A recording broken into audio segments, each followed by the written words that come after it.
Todos somos conscientes que la humanidad está llegando a su final. Desastres naturales, tragedias, violencia, muerte, dolor. El sufrimiento toma cada vez más fuerza en la vida del ser humano. La noche cada vez es más oscura y todos estamos esperando el gran amanecer, cuando Cristo vendrá para colocar punto final a la historia del pecado y del dolor. La esperanza está a las puertas. Incluso los científicos dicen que no le queda mucho tiempo para nuestro planeta. Una cosa es cierta, estamos viviendo en la parte final de la historia. Estamos en el tiempo del fin. Muy pronto Cristo regresará. Esa es tu esperanza. Esa es mi esperanza, nuestra mayor esperanza. Bienvenido. Está comenzando Biblia Fácil. Y qué alegría porque juntos estamos una vez más agradeciendo a Dios por la oportunidad que tenemos de tener la libertad de poder a través de los medios de comunicación alcanzar y abrazar a tantas miles de personas en todo el mundo con el poder del Evangelio. El Evangelio que da esperanza, que consuela, que fortalece, que transforma, aquel que nos saca de las tinieblas a la luz admirable. Y nos da tanta alegría de que tú estés allí del otro lado, listo para poder estudiar una vez más la Biblia. Tú ya sabes que en este programa nosotros invitamos amigos que nos visitan de diferentes países y ellos están aquí una vez más para juntos compartir ese estudio. Bienvenido, un abrazo para ti y bienvenidos amigos. Qué bueno es poder estar juntos una vez más en este capítulo fascinante, el clímax de la salvación. Lo más fascinante de la historia de la redención tiene que ver con la segunda venida de Jesús. Los primeros cristianos eran lanzados en grandes coliseos y ellos daban su vida porque sabían que un día van a resucitar. Todos creían en que Jesús vendría. La venida de Jesús es el punto clave, es el clímax de la salvación, es el cumplimiento completo de la promesa que Dios hizo a Adán y Eva en el jardín del Edén. Aquí podemos vivir momentos de dolor, crisis, sufrimiento, tragedias, podemos perder todo de un momento a otro, pero hay algo que jamás nos podrán robar, nuestra fe y la esperanza en que un mundo glorioso está llegando, que Cristo está retornando. Esa es nuestra esperanza. Eso hace que podamos encarar la vida de otra forma. Eso hace que podamos llorar diferente incluso ante las tragedias de la vida. Eso hace que la esperanza pueda sobreponerse al dolor en los momentos de mayores crisis. ¿Mas en qué está basada esa esperanza? El libro de Juan capítulo 14, versículo 1 al 3, Jesús hizo la promesa: no se turbe vuestro corazón, creéis en Dios, creed también en mí. En la casa de mi Padre muchas moradas hay. Si así no fuera, yo os lo hubiera dicho. Voy a preparar un lugar para vosotros. Si me fuere y os prepararé el lugar, vendré otra vez y os tomaré a mí mismo para que donde yo estoy, vosotros también estéis. Jesús estaba despidiendo de sus discípulos. Ya hemos tocado el capítulo 14 del libro de San Juan. Allí nosotros encontramos dos promesas. La primera es la promesa de su venida y la segunda era la promesa del Consolador, hablando sobre el Espíritu Santo. Sin embargo, la promesa de su venida era el mayor consuelo. Mientras Él no viene, el Espíritu Santo nos acompañaría. El Espíritu Santo convencería de pecado.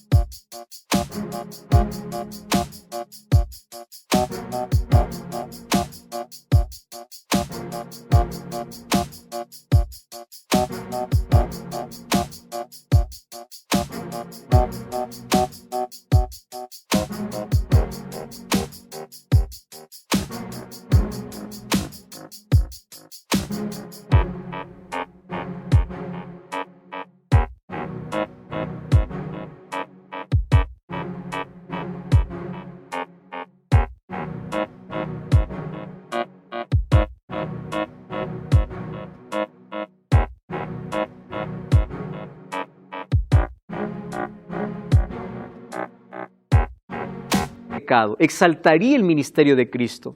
El Espíritu Santo mantendría las puertas abiertas para que los seres humanos puedan entrar y disfrutar de aquella eternidad que Jesús prometió. Y Jesús dice, yo vendré. Todo lo que Dios promete se cumple. Él dijo que vendría y nacería de una virgen para luego morir por causa de la humanidad, y cumplió.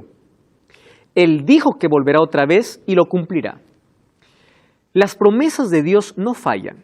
Desde el año 31 hasta nuestro tiempo, aquella promesa mantiene viva la fe de miles de personas.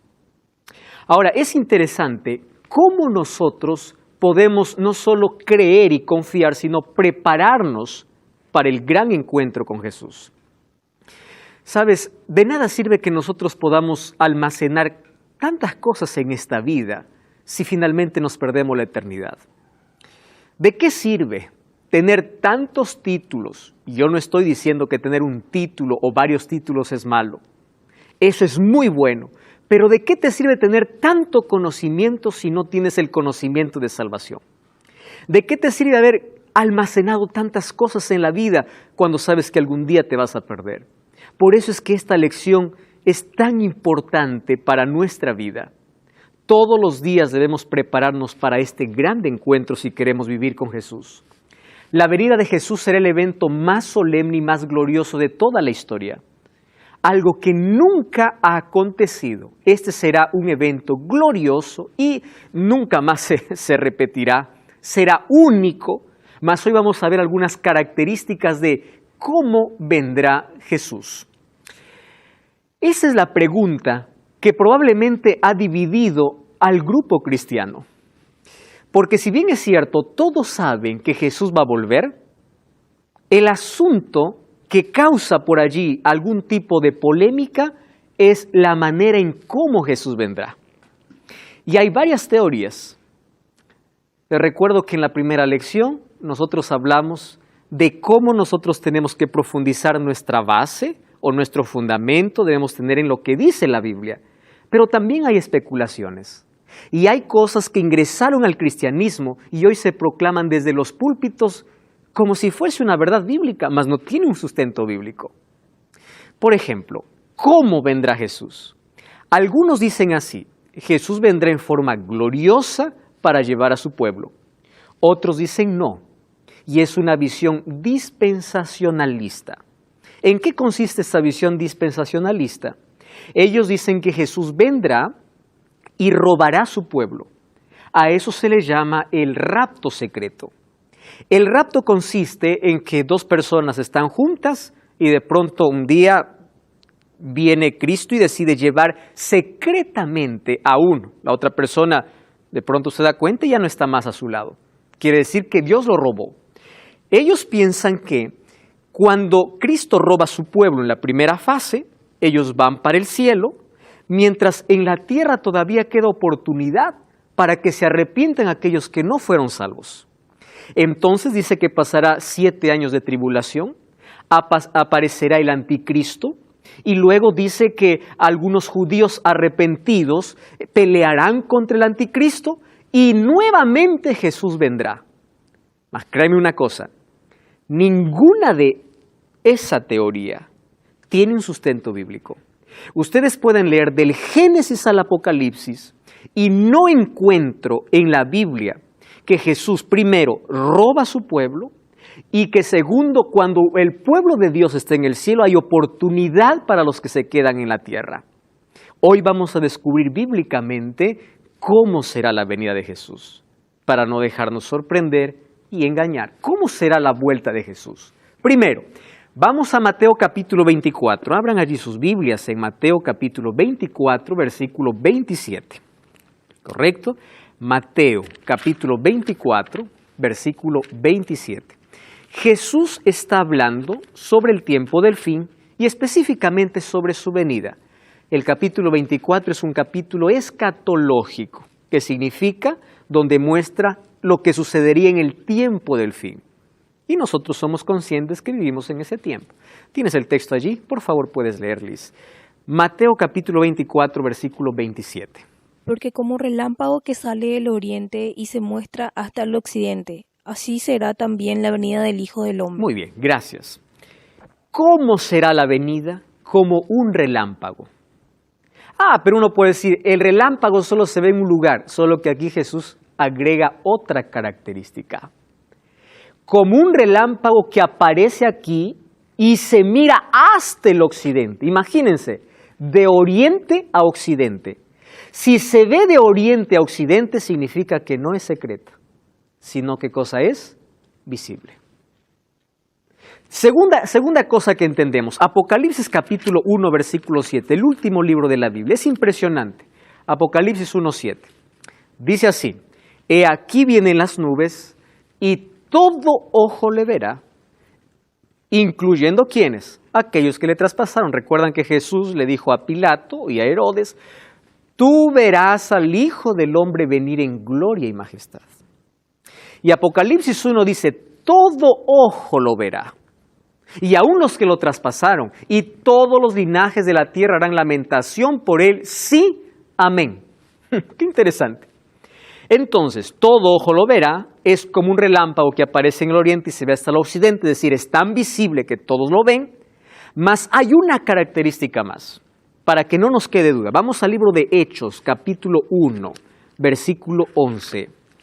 Hechos, capítulo 1, versículo 11. Miren qué impresionante, dice así, los cuales le dijeron, recuerden que la multitud está mirando que Jesús está yendo al cielo, y aparecen dos ángeles y les dice, Galileos, ¿por qué estáis mirando al cielo? Este mismo Jesús que ha sido tomado de vosotros al cielo, así vendrá como lo habéis visto ir. Yo les hago una pregunta, ¿Jesús fue en secreto para el cielo? No fue en secreto. Jesús fue ante la vista no solo de sus discípulos, sino de una multitud de personas que le vieron ocultarse en una nube en el cielo. Entonces, dice, así como lo habéis visto ir, así volverá. Más las características que Jesús presenta en Apocalipsis 24, entonces la Biblia es clara y hay otros textos que confirman que la venida de Jesús tendrá 4 características. Número 1, será visible. Número 2, será audible, porque ahora vamos a ver que cuando Cristo regrese, dice que se tocará una trompeta y los muertos en Cristo resucitará. Entonces será audible. Número 3, será gloriosa. ¿Por qué será gloriosa? Porque viene con millares de ángeles. El cielo se queda vacío. Por eso es que en Apocalipsis muestra que en el cielo hay silencio de media hora. Porque nadie se queda allí. Viene la escolta celestial para poder recoger o para poder llevar al pueblo de Dios. Entonces será visible, será audible, sería glorioso y número 4, sería literal. Porque así como se fue, así vendría. Sin embargo, a pesar de que la Biblia menciona eso, hoy existe esta creencia de que Jesús robará a su pueblo. Mas tiene sustento bíblico, y aquí voy a presentar un versículo que es sacado de su contexto para decir que Jesús robará a su pueblo. Vamos a Mateo nuevamente, capítulo 24, versículo 36 hasta el versículo 40. Mateo, capítulo 24, versículo 36 hasta el versículo 40. Miren lo que dice Mateo 24. Ojo, Jesús ya está diciendo cómo será su venida. Vamos al versículo 36. El día y la hora nadie lo sabe, ni aun los ángeles en el cielo, sino mi Padre. Y dice Jesús, como en los días de Noé, así será la venida del Hijo del Hombre. En los días de Noé estaban comiendo, bebiendo, casándose, dándose en casamiento, hasta que Noé entró en el arca, y no entendieron hasta que vino el diluvio y se los llevó a todos. Así será la venida del Hijo del Hombre. ¿Qué cosa está poniendo aquí Jesús? Ejemplos. ¿Correcto? Así como sucedió, así será mi venida. En ese contexto, dice el versículo 40, entonces estarán 2 en el campo, una será tomada y el otro será dejado. 2 mujeres estarán moliendo en un molino, una será tomada y la otra será dejada. Algunos agarran el texto, cierran la Biblia y dicen, ya está, de 2, 1 es robado. Pero ¿por qué no se lee el versículo 42? ¿Qué dice el versículo 42? Velad porque no sabéis a qué hora ha de venir nuestro Señor. ¿Qué cosa está diciendo Jesús? La venida de Cristo será de manera sorpresiva para algunos y no todos estarán preparados para ir. Miren, si nosotros tomamos el texto de Mateo 24, 40 de manera literal, es decir, uno es tomado y otro es dejado, ¿saben a qué conclusión tenemos que llegar? Que el 50% se pierde y el 50% se salva. Porque de 2 es 1. Y la salvación no está limitada a porcentajes. ¿Correcto? Jesús coloca ciertas metáforas. Coloca, por ejemplo, el pueblo antediluviano con la llegada del diluvio. Luego Jesús dice, también será como ladrón en la noche. No está diciendo que Jesús es ladrón. Esa palabra como es una comparación. No significa que Jesús viene como ladrón para robar. Aquí Jesús está resaltando ¿qué cosa? Aquel que está preparado no se deja robar, ¿verdad? Pero aquel que está desprevenido, obviamente, va a ser robado. ¿Qué cosa está poniendo en énfasis Jesús? Está poniendo en énfasis, tú tienes que velar. Por eso la palabra que más se va a repetir a partir de hoy es la palabra velar y orar. Tienes que estar preparado. Vendré como ladrón, puede ser que te sorprenda. Si no estás preparado, entonces te vas a quedar. Y cuando dice 2 estarán en el campo, una será tomada y otra será dejada, no está diciendo que de 2 uno se salva. Está diciendo que para la venida de Cristo no todos están preparados, incluso dentro de la familia, no todos se salvan, porque la decisión es un asunto personal. Ahora, ¿de dónde nació esta teoría? Nació de Tim LaHaye, que escribió Left Behind, y Hollywood trató de colocar los libros de Tim LaHaye en películas. Yo no sé si ustedes han visto la película Dejados para atrás. La película Dejados para atrás, como otras películas, por ejemplo la película Apocalipsis, ya cuenta esta historia. Y si las personas solo ven una película, dicen, así va a ser la venida de Jesús. Pero cuando vas a la Biblia te vas a dar cuenta que incluso Hollywood hoy más promociona espiritismo, ¿correcto? Comunicación con los muertos.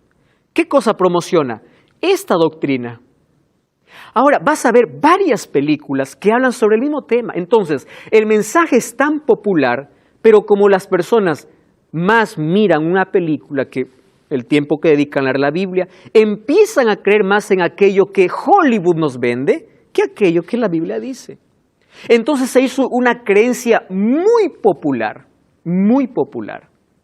Ahora fíjense, cuán importante es comprender esto. ¿Por qué? Porque con este engaño da la opción para que muchas personas digan, cuando venga el rapto secreto yo tengo más oportunidad para arrepentirme. Cuando la Biblia menciona que un día Cristo saldrá del santuario, dejará de ser nuestro intercesor, se termina la gracia y no habrá más tiempo para arrepentimiento, según Apocalipsis capítulo 22, versículo 11. ¿Qué significa eso? No hay segunda oportunidad, porque la oportunidad es hoy, antes que la gracia se cierre. ¿Y de dónde se saca el término gracia? ¿Ustedes se acuerdan de la parábola de las 10 vírgenes?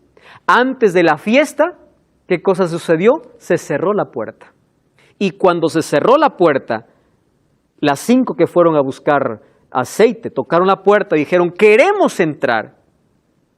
Y de adentro escuché una voz que decía, no os conozco, porque la oportunidad se acabó. Maribel.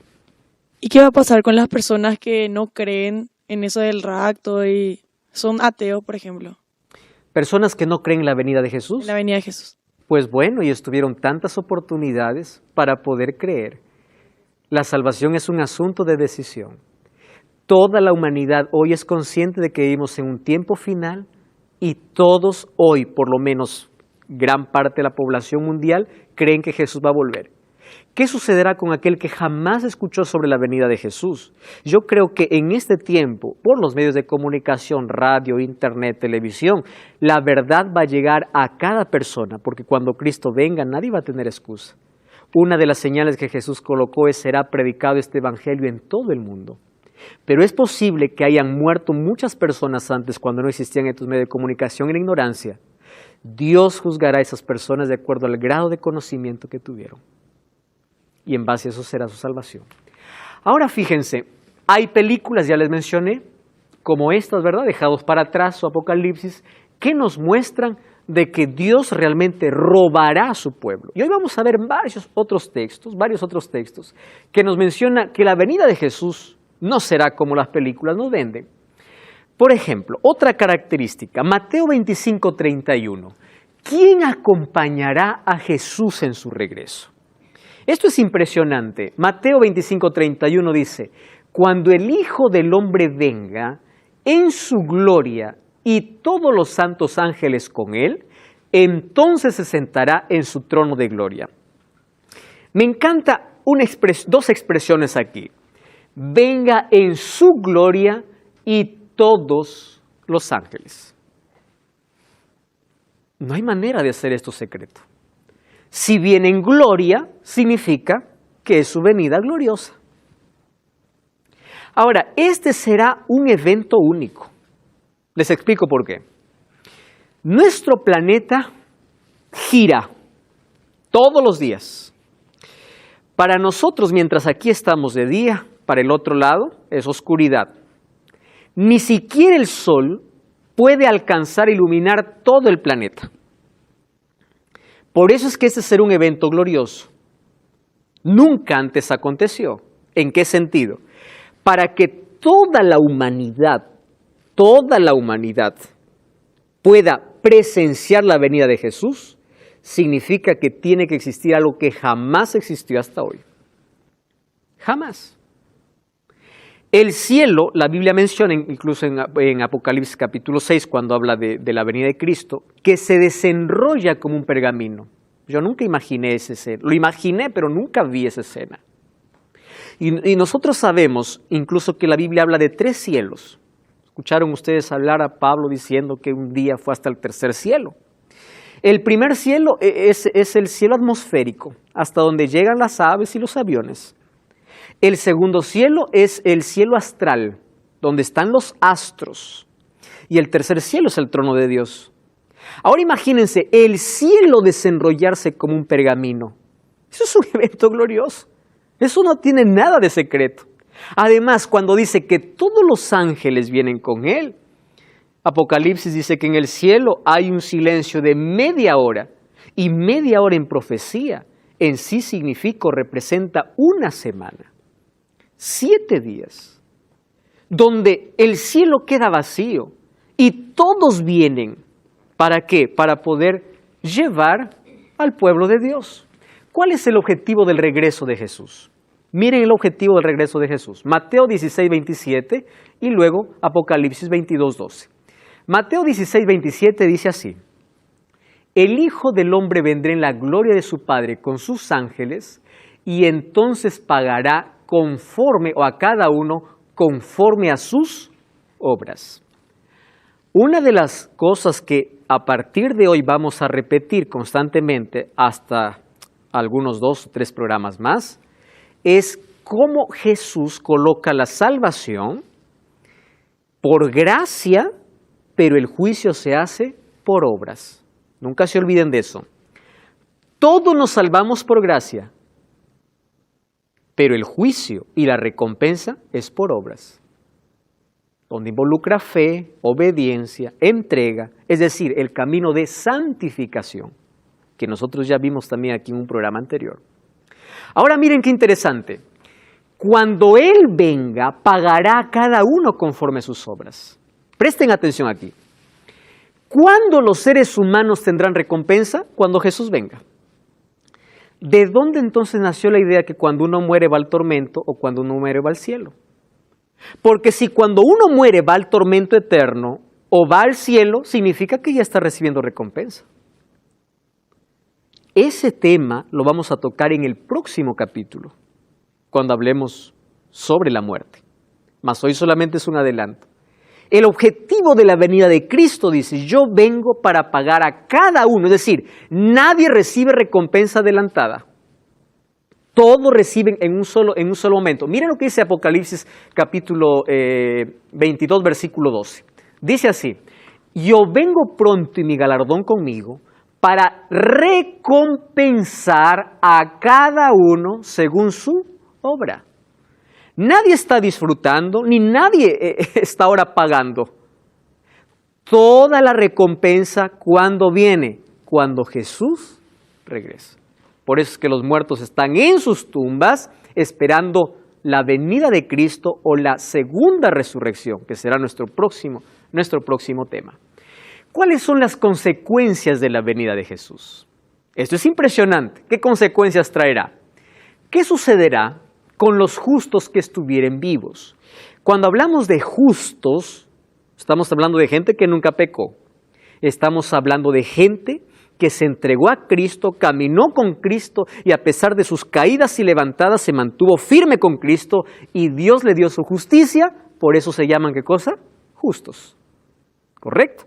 ¿Qué sucederá con las personas que esperarán a Jesús vivos? ¡Qué privilegio!, ¿verdad? Ellos nunca morirán, porque si ya son justos y Jesús viene, ellos nunca experimentarán la muerte.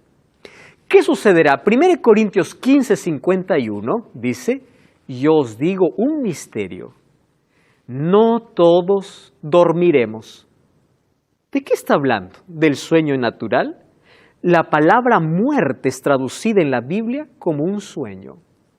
Y dice: pero todos seremos transformados en un momento, en un abrir y cerrar de ojos a la final trompeta, porque se tocará la trompeta, los muertos resucitarán incorruptibles y nosotros seremos... Estamos de regreso, esto es Biblia Fácil. Tú sabes que el contenido que nosotros estamos mencionando aquí puedes tenerlo en un maravilloso material. Enseñanzas de Jesús. Es un curso totalmente gratis que está disponible para que puedas solicitarlo ahora mismo. Envíanos un WhatsApp al más 5512 98 100 14 60. Escríbenos ahora mismo, vas a encontrar los textos bíblicos que aquí nosotros estamos mencionando. Así profundizarás tu conocimiento sobre las maravillosas enseñanzas de Jesús. Hablando acerca de la venida de Cristo, nosotros estamos viendo cuáles son las consecuencias de esa venida. Y una de las cosas más extraordinarias que menciona el apóstol Pablo es así: si bien es cierto, no todos morirán, porque la muerte es comparada a un sueño, pero sí todos seremos transformados. ¿Qué impresionante?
¿Recuerdan ustedes que yo cuando hablé sobre la santificación, les dije que la salvación se vivía en 3 momentos: pasado, presente y futuro?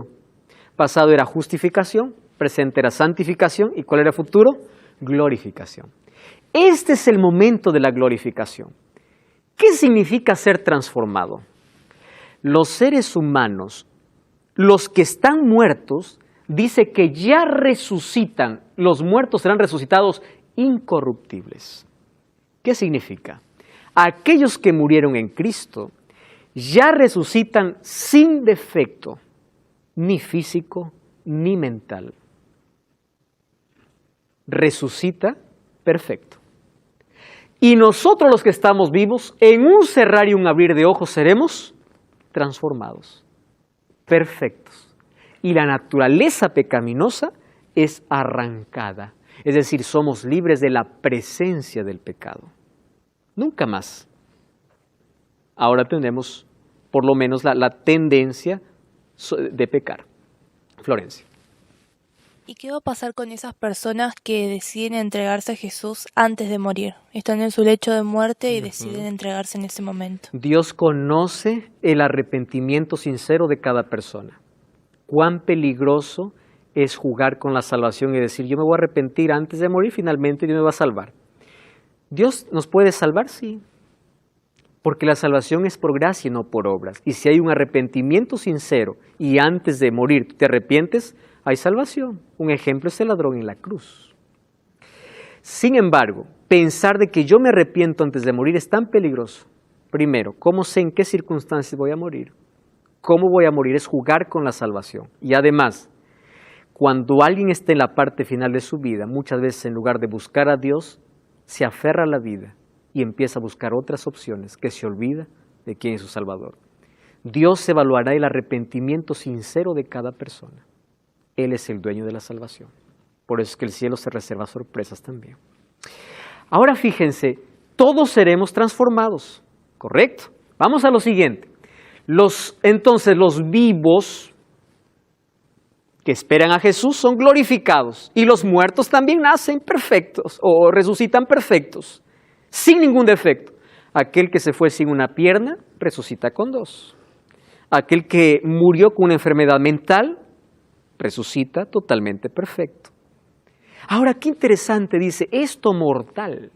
¿A qué está haciendo referencia? Al cuerpo. Será recién vestido ¿de qué? De inmortalidad. Recién. ¿Qué es inmortalidad? Nunca más muerte. Jamás. ¿Qué sucederá entonces con los impíos que estuvieren vivos? Según de Tesalonicenses 2:8 dice, se manifestará aquel inicuo es impío, a quien el Señor matará con el espíritu de su boca y destruirá con el resplandor de su venida. Apocalipsis 6:14 dice, irán y dirán a las peñas, caed sobre nosotros y escondednos de aquel que viene, porque aquel que viene es alguien que ellos conocen y saben que siempre lo rechazaron. ¿Qué sucederá con aquellos vivos que mirarán a Jesús? Morirán con el resplandor de su venida. Otra cosa, ¿qué sucederá con los justos que estuvieren muertos? 1 Tesalonicenses 4:15 y 16, os decimos esto en palabra del Señor, nosotros los que vivimos y los que habremos quedado hasta la venida del Señor, no precederemos a los que durmieron. ¿Qué está diciendo? No nos adelantaremos a los muertos. Ojo, si los vivos no se adelantan a los muertos, quiere decir que los muertos no se han adelantado a los vivos. ¿Están entendiendo lo que está diciendo Pablo? Significa que nadie está en el cielo. Todos están en sus tumbas. Porque si los vivos no se adelantan a los muertos en la recompensa, sino que los vivos esperan a los muertos y juntos reciben la recompensa, ¿de dónde sale la idea de que alguien está disfrutando desde el paraíso? Eso vamos a ver, estoy solamente colocando como curiosidad para el próximo programa. Ahora dice, el mismo Señor con voz de mando, con voz de arcángel y con trompeta de Dios descenderá del cielo y los muertos en Cristo resucitarán primero. ¿Por qué dice, qué significa para comenzar muerto en Cristo? Aquel que murió confiando, creyendo y sirviendo al Señor. ¿Por qué dice resucitará primero? Porque veremos en la próxima lección que hay dos resurrecciones. Aquellos que participan de la primera resurrección y aquellos que van a participar de una segunda resurrección. Pero bienaventurados los que resucitan en la primera, porque estos son los que van ¿con quién? Van con el Señor. Ahora, los justos entonces resucitan. ¿Qué sucederá con los impíos que estuvieran muertos? Aquí está interesante. Entonces, ¿qué tal aquel que murió sin estar con el Señor? Muy bien, Juan 5:28, Jesús está hablando aquí, dice, no os maravilléis de esto porque vendrá hora cuando todos los que están en los sepulcros oirán su voz. ¿Dónde están, dice? En los sepulcros. ¿Quiénes? Todos. Fíjense lo que dice Jesús. Los que hicieron lo bueno saldrán a resurrección de vida, mas los que hicieron lo malo a resurrección de condenación. Ya está hablando aquí de una resurrección, pero ya con dos destinos. ¿Correcto? Muy bien. Y en dos momentos. ¿Por qué en dos momentos? Cuando vamos a Apocalipsis capítulo 20, versículo 5, presten atención a este texto. Miren, último libro de la Biblia, Apocalipsis 25. Yo tengo aquí en la pantalla también. Los otros muertos, ¿por qué dice otros muertos? Porque los primeros ya resucitaron. Los otros muertos no volvieron a vivir hasta que se cumplieron 1000 años. ¡Wow! ¿Cuál es la distancia entre la primera y la segunda resurrección? 1000 años. Los que murieron en Cristo resucitan primero. ¿Para qué? Para ir con los justos vivos al cielo. Y aquellos que no resucitan primero, es decir, cuando Cristo regrese, tienen un periodo de 1000 años más. Y dice, los otros no volvieron a vivir hasta que se cumplieron 1000 años. Es decir, haciendo referencia de la primera resurrección. ¿Qué sucede entonces con los impíos? Ellos permanecen en los sepulcros hasta que se cumplan 1000 años. ¿Qué sucederá en esos 1000 años? El pueblo de Dios estará ¿dónde? En el cielo. Ahora fíjense una cosa. ¿Qué señales Jesús dijo que nos indicarían su venida? Esto es interesante. Lucas 21, 25 y 26 dice, habrán señales en el sol, la luna, las estrellas, en la tierra angustia de las gentes, confundidas a causa del bramido del mar y de las olas, desfalleciendo los hombres por el temor y la expectación de las cosas que sobrevendrán en la tierra, porque las potencias de los cielos serán conmovidas. El libro de Mateo 24, Lucas 21 y el libro de Apocalipsis capítulo 6 habla de señales que ocurrirán como señales naturales. Hoy hay un grupo de personas que a todo lo que acontece en el mundo lo ve señal. Présteme atención. Nosotros somos conscientes que vivimos en el tiempo del fin. Pero yo no voy a esperar que suceda algo para recién decir Cristo viene. Yo predico, la tierra tiemble o no tiemble. Ustedes ya vieron que hay un grupo por allí de sensacionalistas. Cada vez que acontece algo, Cristo viene. ¿Termina? No, Cristo no viene. Sucede otra cosa, Cristo viene. Están detrás de lo que sucede. Nosotros somos conscientes que vivimos en el tiempo final. Ahora, ¿la Biblia presenta señales en el mundo natural? Sí, en el mundo natural, social, político, en todo. Pero las señales que tienen que ver con el mundo natural son señales cumplidas. Cuando hice la temporada de Apocalipsis, eso lo expliqué de manera detallada. Hoy no sé si voy a conseguir explicar esto en un minuto. Miren, ve. Habla de 3 señales. Primera señal, el sol se oscurecerá, la luna se hará sangre y las estrellas caerán del cielo. Eso está en Mateo capítulo 24 y también menciona Apocalipsis capítulo 6. Esas señales ya fueron cumplidas. Cuando vamos a la historia, encontramos que la humanidad tuvo un día oscuro o un día negro.